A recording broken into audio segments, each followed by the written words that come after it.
alors qu'il rejoindra toute la troupe des Enfoirés pour un concert exceptionnel le vendredi 3 mars. Soprano, dans l'émission Grand Reportage, est revenu sur les difficultés financières qu'il a connues avec sa famille et l'aide des Restos du Cœur dont il a bénéficié.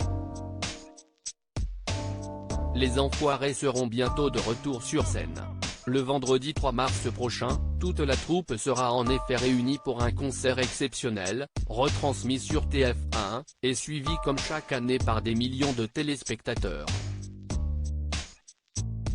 Pour l'occasion, certaines personnalités emblématiques seront de retour, à l'instar de Mimi Mati, qui avait été absente de l'édition 2022.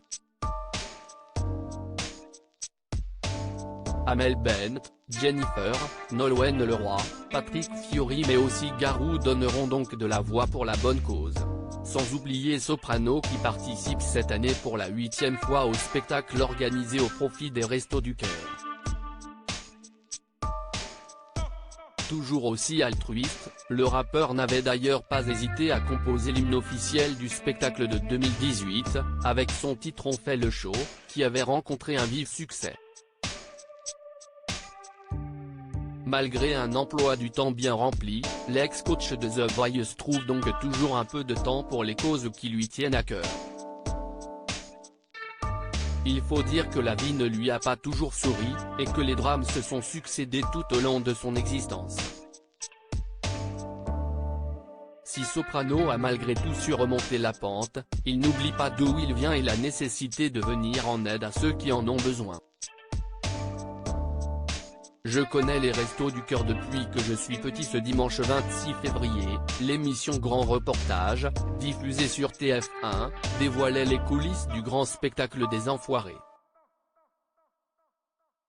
Les caméras ont donc suivi plusieurs chanteurs, comme Vianney, mais aussi Soprano qui a fait des révélations émouvantes sur les difficultés financières rencontrées par sa famille lorsqu'il était enfant. Je connais les Restos du Cœur depuis que je suis petit.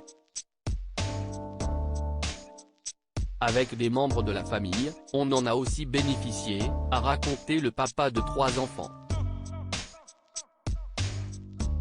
Une vie pas toujours facile qui l'a poussé à rendre l'appareil une fois le succès rencontré. J'essaie de toujours trouver au moins 3 ou 4 jours pour être là parce que je trouve que c'est important, a-t-il ajouté, très ému par les rares confidences qu'il venait de faire.